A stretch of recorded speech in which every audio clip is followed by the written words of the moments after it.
of the legal field of the country. So it gives me immense privilege to be here with all of you today. And I also extend my warm felicitations and regards to Honorable Justice Bhavar Singh Saab, the Director General of the Institute, Director Swami Saab, Dean Saab, Bhel Saab, uh, the Professor Gupta Saab, and Kalra ji, who has been really helping me out in joining. So the topic that is really assigned to me is democracy and constitution. So what is the connection? What is the connection between our democracy and our constitution? Uh, you all must have followed, like I have also followed for the last 20, 25 days, or almost a month now, we have followed uh, very, very keenly, we have followed elections, which is the dance of democracy in what is known as the oldest democracy in the world, one of the most developed democracies in the world. That is how they, create that image of themselves that we are one of the strongest and most powerful democracies. They're surely one of the oldest democracies. Their constitution itself is about 240 years old. Our constitution is just 70 years old. So it has been an interesting, run up to the elections, and we have seen some very interesting features that happened along with the elections in the US. And some of it was that, even social media giants raising red flags about the risk of unrest that the country was likely to get into, the difficulty in the exchange of power that is happening. We've still seen that the incumbent president has not given a concession speech, which is almost like a tradition to be given by the outgoing president to the president designate.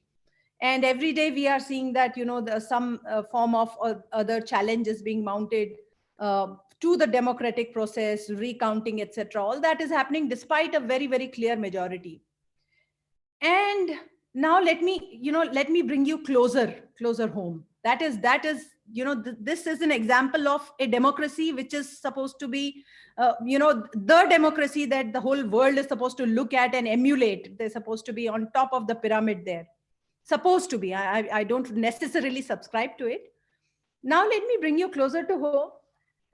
Tell you about another country which is almost like our twin country. It is a country that has a common historical heritage, lineage that we have. It has the same, the cultural background, the language, identity, similar. We were governed by the same colonizer. We were the colony of the same monarchy for over 200 plus years. And we became independent also almost together. In fact, that country celebrates its Independence Day one day before us. Now, let me tell you one interesting thing about that country. So for all practical purposes, we had a very common background, a common beginning, a common ancestry, a common heritage system. And despite that, a country that starts its journey along with us, that country, I'm going to tell you a very profound statement. Of course, democracy itself has been very, very fickle in that country. But one very startling and astounding data about that country, which I have quoted often, is that in the last 73 years of the existence of that country,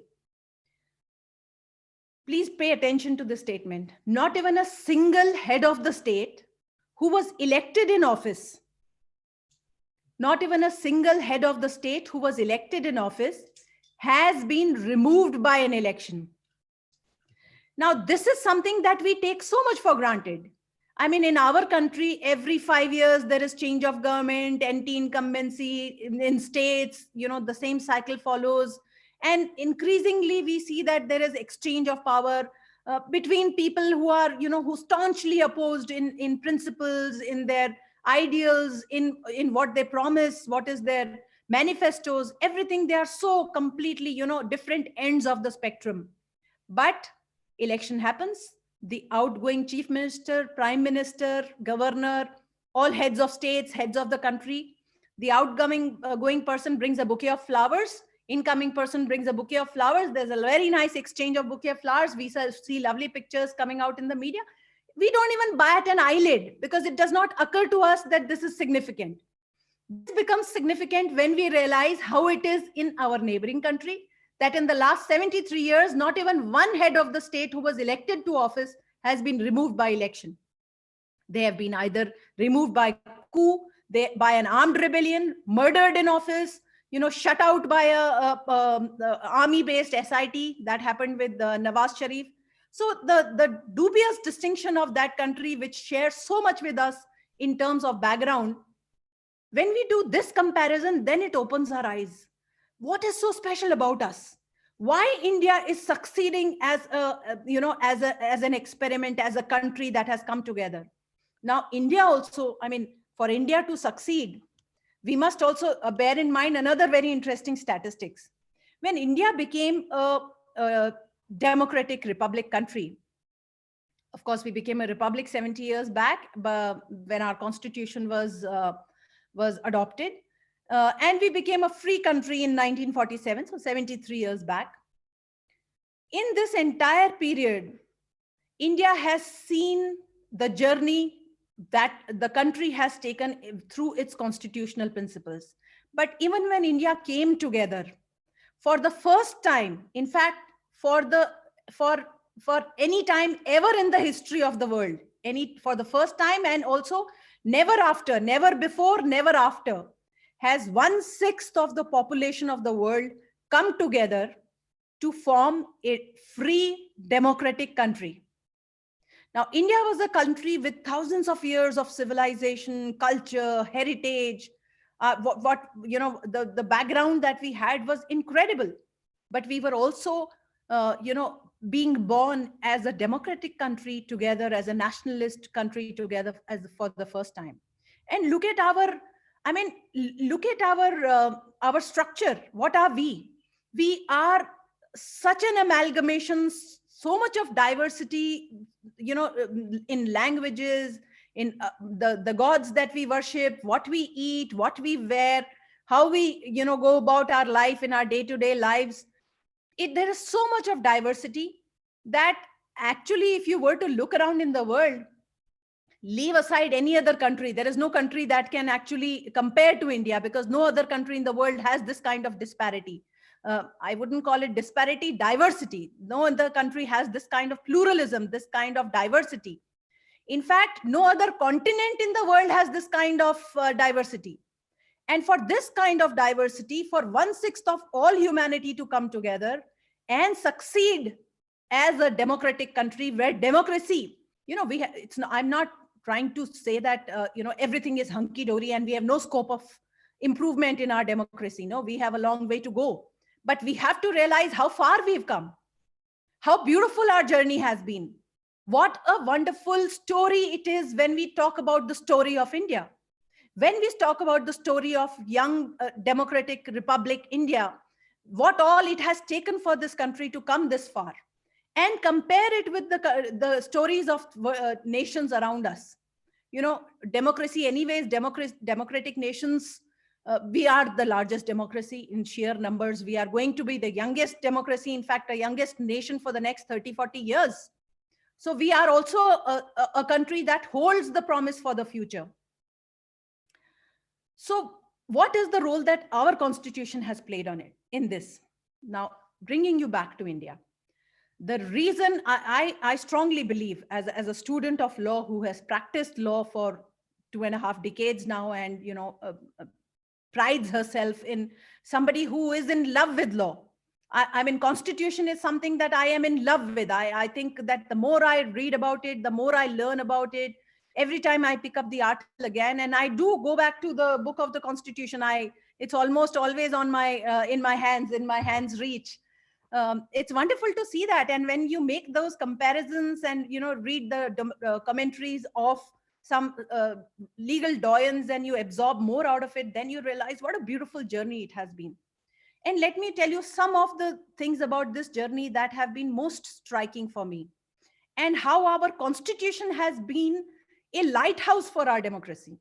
I strongly believe that our democracy has not just been made more, more dynamic, more energetic, stronger, but what we take for granted today in the form of democracy, the exchange of powers. Even I started with the example of US. Even there, uh, the arms sales were at all-time highs in the days leading up to the US elections. They were just flying off, and US has their arms laws are very, very slack. In fact, the right to bear arms is one of their fundamental amendments.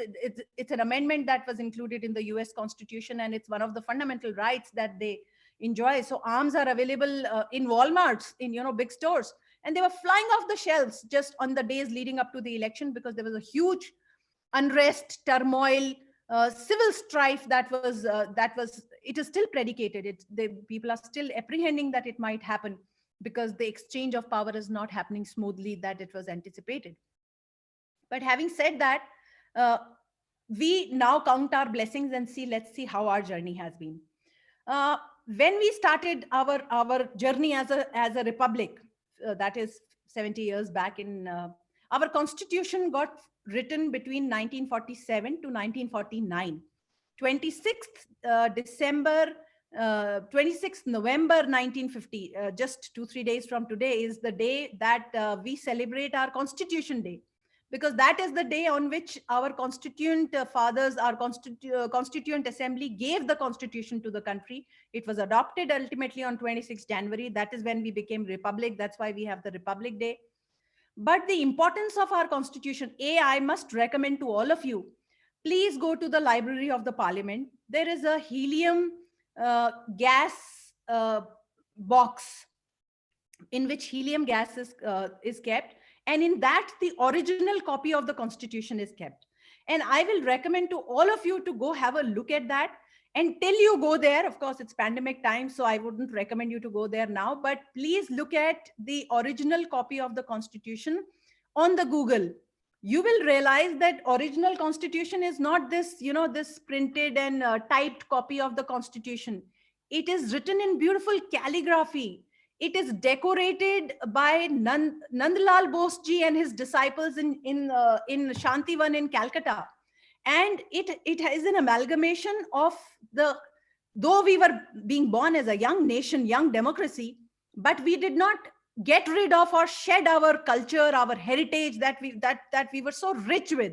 So you will see in the entire constitution, from going from Gita to Mahabharat to Akbar to Nataraj to Dandi March to Rani Lakshmi Bai to Netaji Subhash Chandra Bose, you will, and from Harappan civilization, Vedic period, a classroom of the Vedic period is depicted in our constitution, and it's beautifully hand decorated, hand painted by Nandlal Bose and his disciples, beautifully calligraphed document of the constitution. I will recommend all of you to see that. So this became an amalgamation of who we were and who we want to become. Now, let me tell you some of the important parts of the Constitution. Of course, Constitution is a vast, vast subject, and we can sit together for days as students of law. But let me take you to some of the important points from my eyes. Of course, you would have seen Constitution many, many times, but let me take you through it from my eyes. Our Constitution is also called as bag of borrowings. Though I prefer to call it as, amalgamation of best practices of the world, because we did not shy from taking the best practices of the world. We had that culture and heritage of Vasudev Kutumbakam already. So on that basis, we have taken from the United States Constitution, from Ireland, we have taken from Germany, we have taken from Japan, we have taken from, from UK. Of course, a majority of our laws are based on Anglo-Saxon laws, but we have taken from everywhere that we found was useful. We have taken those principles and we have imbibed it. Again, this is another topic if we were to go on what features are taken from there, but please, I will commend to each one of you to look at some of those features closely, and you'll realize how beautiful it is that best practices have been taken not just in the beginning of the constitution, but we did not shy away even later. For example, part 4A of the constitution, which is fundamental duties, was taken in much later and added by a constitution amendment on the Soviet influence that we had. So it has been a beautiful collection of the best practices of the world. And now I will have to take you back in time. So let's do a little time travel, because sitting today in 2020, we can't appreciate what constitution became for India. So you have to imagine with me and allow me to take you back in time to the period of 1947 to 1949.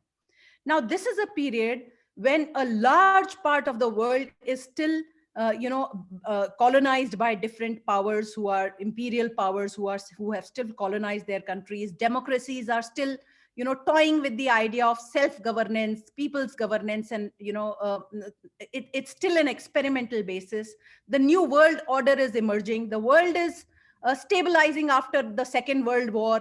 And interestingly, if you see, world is strife with inequalities in all forms. So though the so-called slavery and the blacks' rights, etc., they were started to be recognized in the constitution, but even in that time, the US understood equality to be segregate. So it was not like the people of color were allowed to the same schools or same restaurants or same buses. The bus had two sections. The front section was for whites only, and the back section was for the people of color.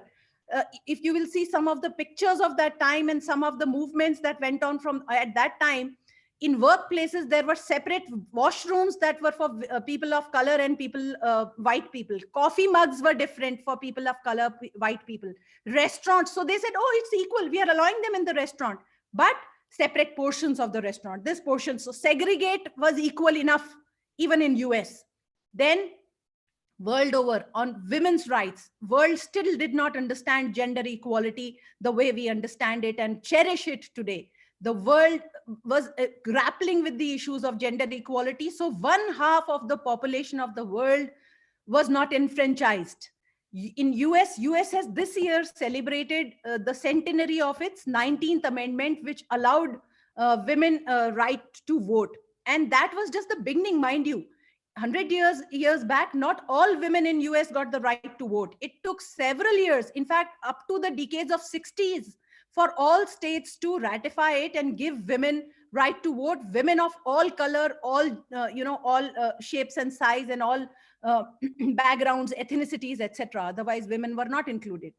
And to give you a little example, one more, Switzerland is one country that we all dream to go to. We love the mountains that is projected in our Bollywood stories. Our Bollywood has made the Switzerland mountains very, very famous. Switzerland gave women right to vote only in 1971. So imagine that perspective of the world. That is why I said I have to take you time traveling, because today when we talk about women's rights, it's easy to say, we're born in this country. I mean, in a free democratic country, so we take it for granted. But we have to often understand what the journey was. When Constitution got framed, women of India did not have to struggle. They did not have to, while in the world over, the struggle was happening, but 1/2 of our population did not have to struggle for getting enfranchised. And disenfranchisement is a huge disadvantage. Don't think that the right to vote is a small thing, and it doesn't impact if you're not giving anybody right to vote. That amounts to emasculating a person from social rights, economic rights, a political say in the country. So if somebody is not a vote bank, so the policies in a democracy, it is all the more important. So that we started on our constitution on a equal pedestal. The pedestal was not drawn up unequally. In fact, our constitution has taken the principle of equality and raised it even further by saying that equal treatment of equals. So you can't treat equally people who are already inherently inequals. That is why there is a concept of affirmative action, progressive action for women, for children, people who are otherwise from marginalized sections. I will have to request you to please keep a tab on the watch and stop me sometimes. We as lawyers tend to overshoot our time, and I would like to have a good interactive session also for at least 15 minutes if possible with the students. Sure. So so that is how we started. And then part 3 of the constitution, when the world had the UN Declaration of Human Rights, part 3 of our constitution, very quickly, I mean, we did not delay. There was no batting of the eyelid. In the American Constitution, these amendments have happened like across. I told you that 240-year-old constitution, about 240 years old US Constitution had gave women right to vote only in the 19th Amendment 100 years back. So they did not start with the word go, but we did. Then part 3, the fundamental rights, the recognition that was given, equal treatment for all, equal opportunity for all, recognizing right to life and personal liberty as a fundamental right, doing away with all the titles, all forms of discrimination, abolition of untouchability, then protecting those equality rights, freedom of speech, freedom of association, freedom of traveling anywhere or settling anywhere in the country, those article 19 freedoms. Then the subsequent articles with regard to double jeopardy. America had to make that, that judgment had to, Miranda law, what we call, you would have seen that, whenever cops have to apprehend an accused, he's read his rights. Well, you have the right to remain silent, etc., etc., or, legal practitioner.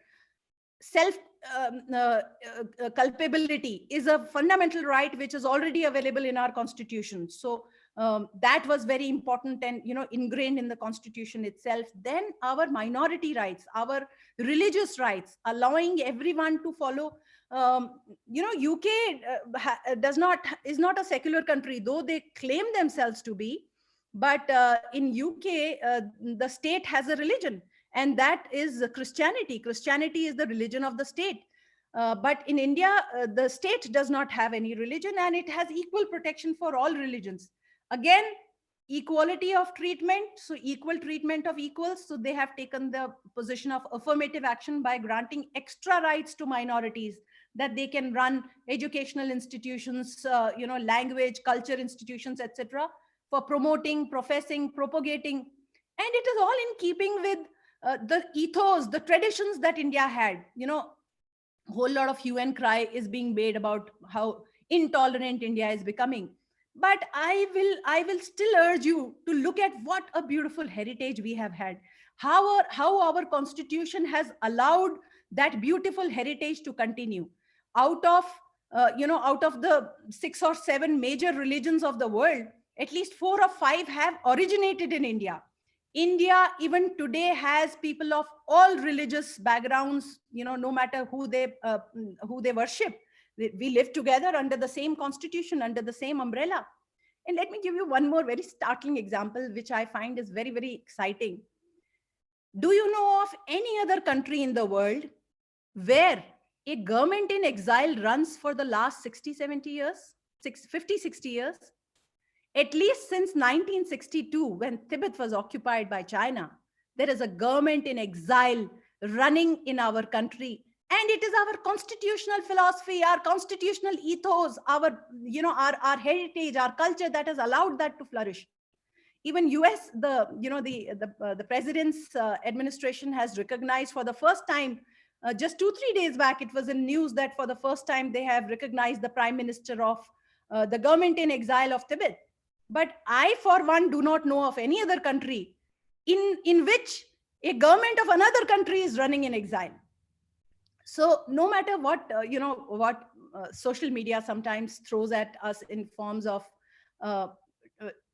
slightly deviant projections, I will still urge you to, as law students, go to the facts, go to the brass tacks, go to the evidence, see how the things are at the ground level and how they have, gone on. Now, part 3 is a huge topic, but I have to move on because I have to just quickly brush you. I'm not going to take you through the whole constitution. It's a huge, longest written constitution in the world. For a brief period, the constitution of Yugoslavia when before it was disintegrated into two countries. That time, that constitution was longer than India. Apart from that, Indian constitution continues to be the longest written constitution in the world, and for a reason. It has the, you know, the separation of powers, the balance of powers, the system of checks and balances is so beautiful. You know, people often say that these days there is also a lot of debate about the three limbs of the governance, the three limbs of state: executive, judiciary, and legislature. The three of them, their lines being blurred and, you know, crisscrossing into each other's lines. Trust me, this is not a new debate. This is a debate that has been happening from the beginning of our country as a democratic country, and that is how it is meant to be. It is, our separation of powers does not mean some, you know, thick lines, thick rigid lines which cannot be turned. Separation of powers is these three silos which are created, and these three silos have to interact, and they don't exist in complete isolation from one another. To give you an example, see, primarily it is the job of the judiciary to to correct executive action, to correct legislative action, and to see that it is within the constitutional framework. That is why the job of judiciary is always that of like a watchdog, because the job of judiciary is of the main interpreter of the constitution. So they, as you know, while interpreting the constitution, are to examine whether executive, legislature, they are working within the contours and the parameters of the constitutional authority that has been mandated to them. But there are times, and that happens, I mean, 99% of the time that's what happens. We see that, you know, laws get challenged and then they are held to be unconstitutional. We saw recent cases are adultery laws, 377 laws, privacy was recognized as a fundamental right, entry of women in worship places. And I'm not really talking about just Sabrimala, but the Shani Shignapur and that dargah in Haji Mastan, dargah in Bombay. Huge movements have happened. A recent case of mine that got pronounced in February and March this year, granting permanent commission to women officers of the Indian Army, Indian Air Force, and Indian Navy. They're also, gender justice recognized as a strong affirmative action in the Constitution. So I'm not going to today talk to you about what are the judgments that Supreme Court has given. But I want to tell you that Supreme Court judgments have been, is important to understand, because that is the journey of Constitution in action. One is the book of Constitution, the text of Constitution, which of course is a living document. That is how it is interpreted. But how do we see the functioning of the Constitution? We see the functioning of Constitution in the judgments of Supreme Court.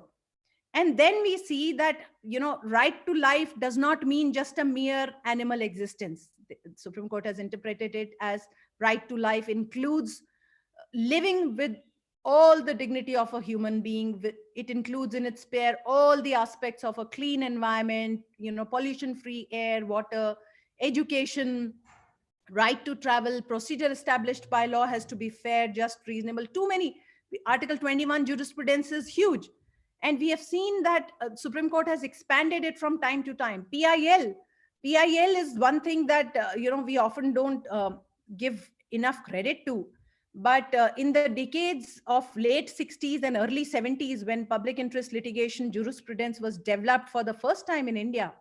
Now, I must also tell you, PIL is something which actually runs counter to the settled principles of Anglo-Saxon jurisprudence. In fact, all jurisprudences of law across the world, because locus standi is an important principle. And there is no departure from locus standi unless the person is minor, person is unsound mind, incapable by unsoundness of mind, by his age, by his any other incapacity. Locus standi is a very fundamental principle of litigation.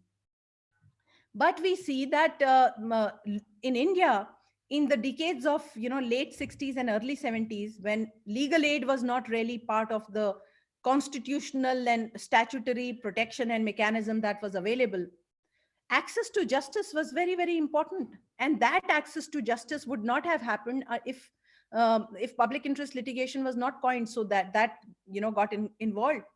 And now to give you an example, of the opposite, that, like I said, there are enough and more examples. Everything that Supreme Court has done has been constitution in action, in motion. It's a dynamic constitution, and the interpretation also keeps on varying. Here I like to give that example of adultery also. Adultery got the Supreme Court finally held it to be unconstitutional 2 years back. But do you know that the same section of adultery was challenged in the Bombay High Court, in the Supreme Court, even in the decades of 1950s, 60s, and 70s? And at least on 3 occasions, the Supreme Court said that there is nothing wrong with the section of adultery. It meets the test of constitutionality. It was challenged from different angles, that whether a woman can be a victim, a woman can, because here the husband is treated as a victim. It is, just to remind you of the definition of adultery as it was in our IPC, was if a person was having a sexual relationship with a woman, with somebody's wife, without the consent or connivance of her husband, then it was treated as adultery. And woman was neither treated as a victim nor as an abettor. So it got challenged on several occasions earlier also. Supreme Court said, no, nothing is wrong with it. But 2 years back, in Joseph Shine, they agreed, and they said, no, this we can't. Constitution bench said that this cannot, stand the test of time. Same thing happened with the Section 377, which deals with the consensual sexual relationships between consenting adults, which is same-sex relationships. And that also earlier the Supreme Court deferred, but ultimately they said no. So this change is also beautiful to understand, that fundamental rights are like empty vessels. That's what Supreme Court says. Every generation has to fill in those empty vessels with the wisdom of its own times. So as we kept on going from generation to generation, we kept on changing the wisdom from each generation to generation, and kept on growing with that.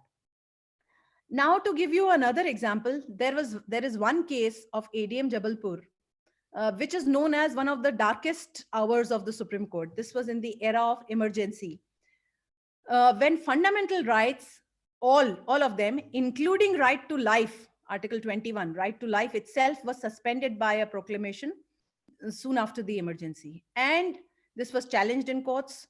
So 9 high courts had held that the right to life cannot be suspended. 9 high courts out of all the high courts in the country at that time in 1974, 75. This is what they said.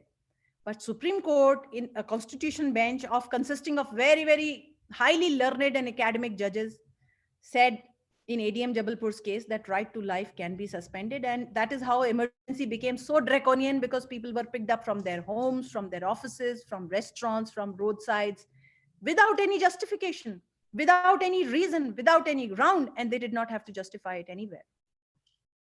So that made the democracy even more draconian than it already was. But now see the beauty of our constitution. What happens when the Supreme Court of India fails? Of course, I must also tell you that in the privacy judgment, just 5 years back, the Supreme Court has reversed that judgment of ADM Jabalpur. They said that it was bad law and that should not happen. But ADM Jabalpur is of 1975, and if Supreme Court reverses it in 2015, does it really help? No. But we did not have to wait for 40 years. Within 2 years, when Supreme Court fails, what happens? That is the beauty of our constitution that I'm highlighting, the system of check and balance. The legislature stands up again. Every day we see legislature failing, faltering, executive faltering, and the Supreme Court correcting.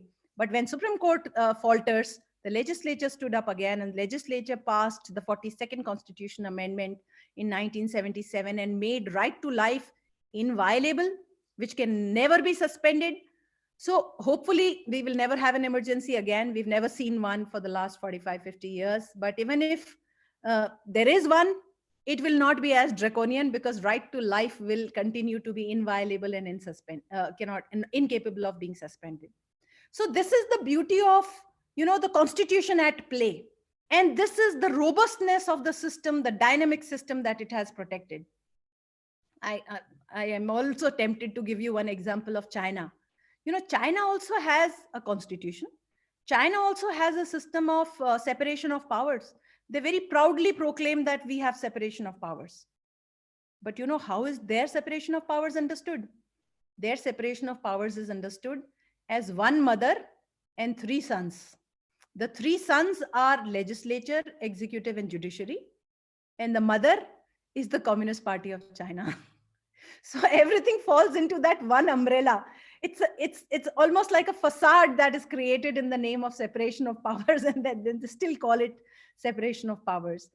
But I strongly feel, and time is not enough for us to discuss at more length, and I also want to do some interaction, so I'll stop here.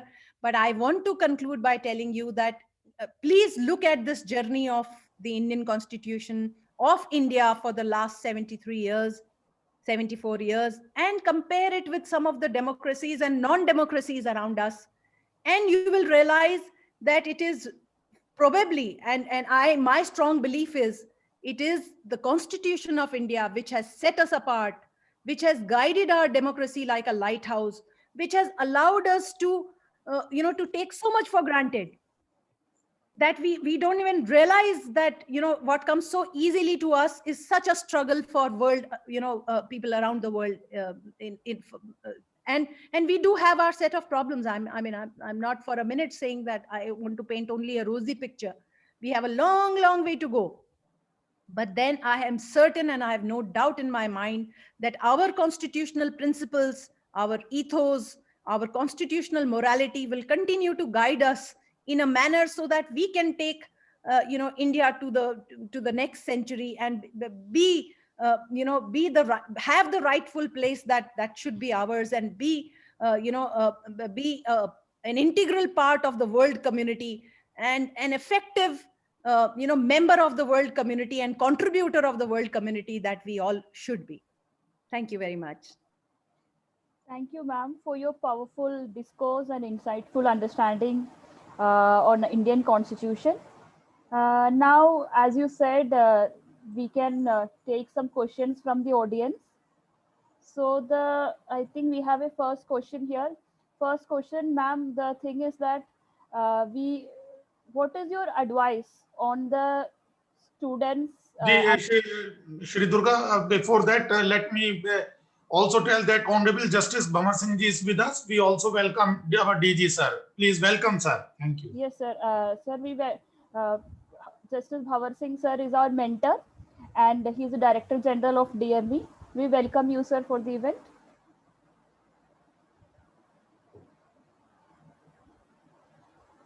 Sir, may I move on to the questions? Yes, please. Yes, sir.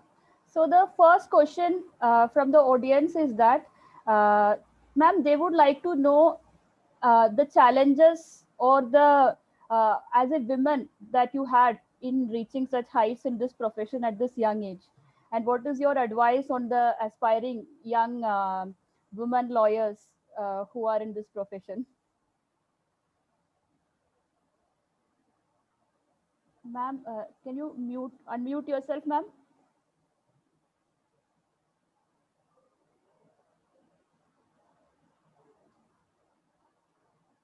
Ma'am,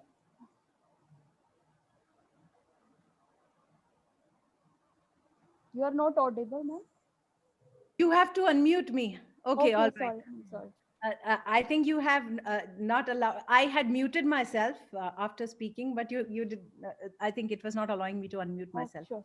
Well, Sri Durga ji, I must say that whenever, fortunately or unfortunately, whenever women choose to be in areas which have been male bastions, the struggle is there. I wouldn't deny that the struggle is not there. The struggle is certainly there.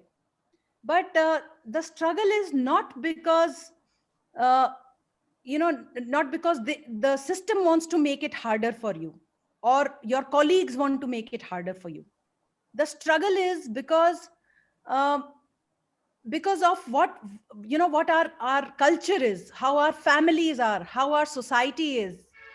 In any case, litigation is a profession that is very, very tough on young lawyers.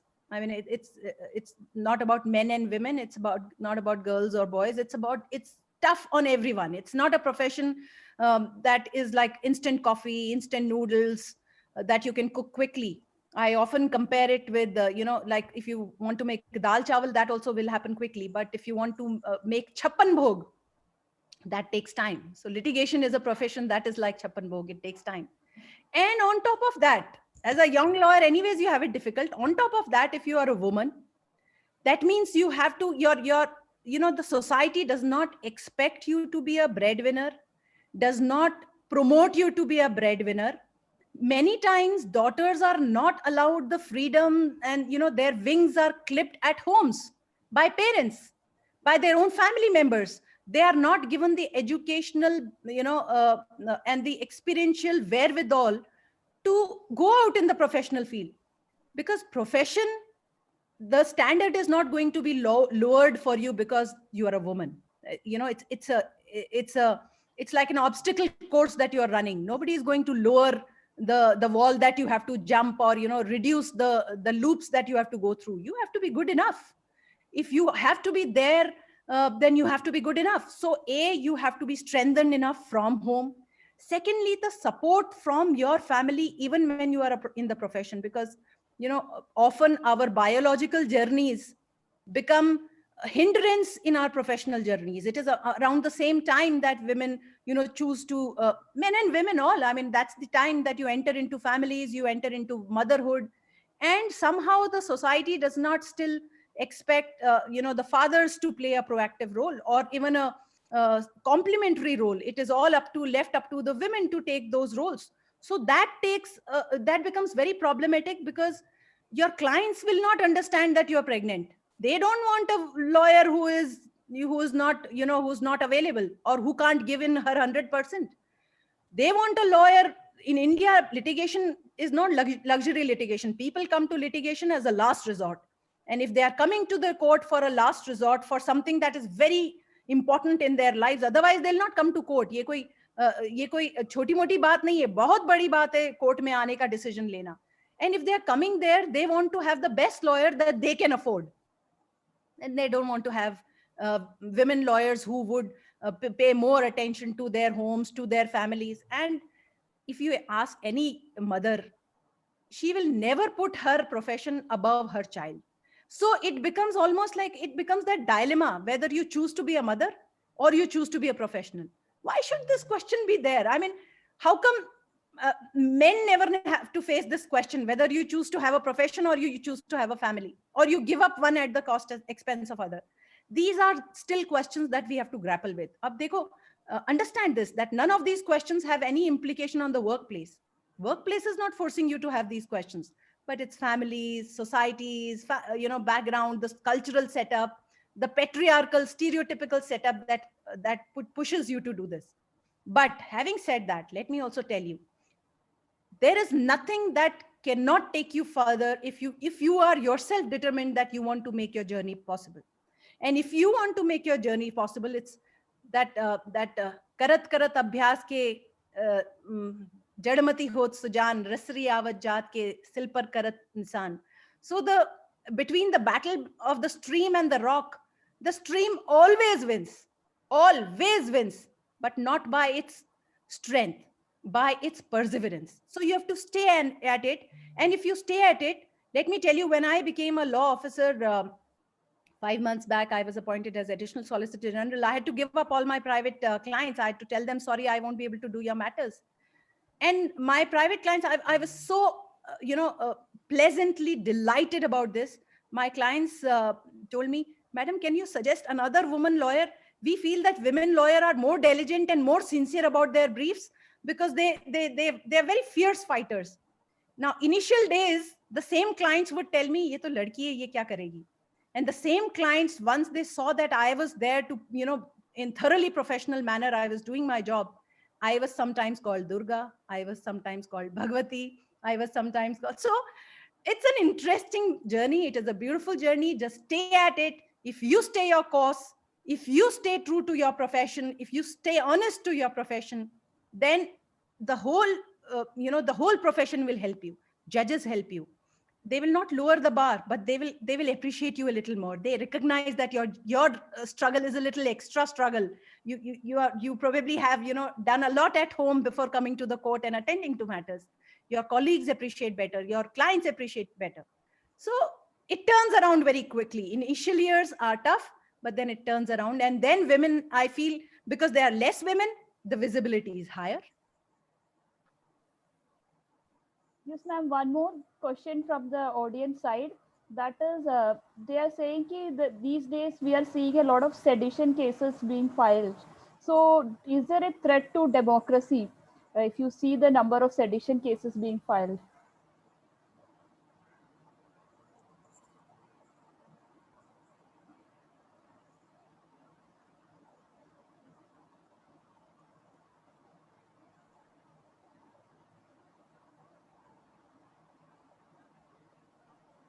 Thanks. Sorry, I out of habit always mute myself after speaking, and then I don't have the control. Now I won't mute myself.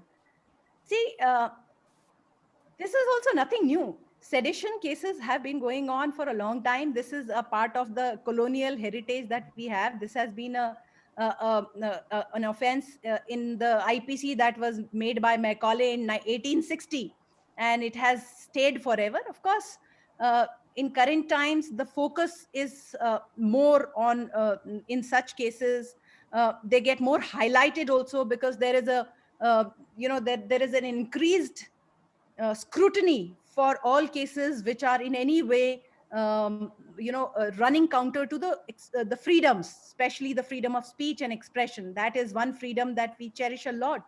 But at the same time, we have I also feel that we have started taking it probably too far. We don't understand and appreciate that our freedoms, these fundamental rights, are not absolute. They are coexistent. If I have a freedom of speech, I am able to share my thoughts, my opinions, because all of you are listening to me. I can't have a freedom of speech at the same time to disrespect you, to come here and use unparliamentary language in any form, or say derogatory things about anybody, because people have a right of reputation, and that is also a fundamental right. It's a very important right. So there is a balance between fundamental rights that needs to be understood. And don't worry, false cases of any section, whether it is sedition, whether it is, there's a lot of hue and cry about women specific laws. There is a lot of hue and cry about false cases of, SC/ST Act, etc. All these keep on happening. False cases, false criminal cases where business transactions have gone wrong. All these continue to happen. That is the job of the courts of law. In fact, the reason why false cases are not being curtailed quickly is because our justice delivery system is very slow. And that is, of course, a whole new another topic of why, what are the reasons for that. But that's the job of the judiciary to separate the wheat from the chaff. The false cases will be shut out. It's not like the conviction will happen in false cases. And just putting up of cases does not in any manner endanger or jeopardize the democracy. Thankfully, our democracy is far more robust, far more dynamic, and far more efficacious now, and far more mature now. That is why I'm saying sometimes we feel that small day to day, there are some issues which are fundamental issues. Then there are some issues which are regular wear and tear issues. Just because we have a regular wear and tear issue does not mean that jeopardizes our fundamental standings in any manner. So I will urge whoever has asked this question not to believe that false sedition cases can even have the potential of threatening or jeopardizing our democracy in any way. We are governed by rule of law. We are governed by very effective judiciary, and they are there to separate the chaff from the wheat, like I said. Thank you, ma'am. So with this, may I move towards the end of the webinar? Please. So may I move on to the word of thanks? First of all, I would like to heartily thank our respected speaker, Ms. Aishwarya Bharti ma'am, for sparing out her time out of her busy schedule and delivering such a productive, knowledgeable, and powerful address. Secondly, I also would like to express my profound gratitude to our Honorable Justice Bhavar Singh sir, our Director General sir, for your constant blessings and guidance to us, without which we cannot conduct any programs or events. I also would like to express my gratitude to Honorable Director Ravikant Swami sir, Dean sir, Mr. Professor Dr. Behel sir, and Head of Academics, Professor Dr. Bhavish Gupta sir, for your constant moral support and guidance. I also would like to thank Ms. Bedpriya Lehri and our student coordinators, Garvita, Harshita, and Manogya, for your assistance in the smooth conduct of the event. A special thanks to Kush Kalra sir for helping in the organization of this event. Lastly, and most importantly, I would like to thank all the faculty members and the wonderful audience who actively participated in today's event. Thank you. Now we are concluding the event. Thank you everyone for joining us. Those who have not filled the attendance form, please stay back. Thank you. Thank you very much. Thank you.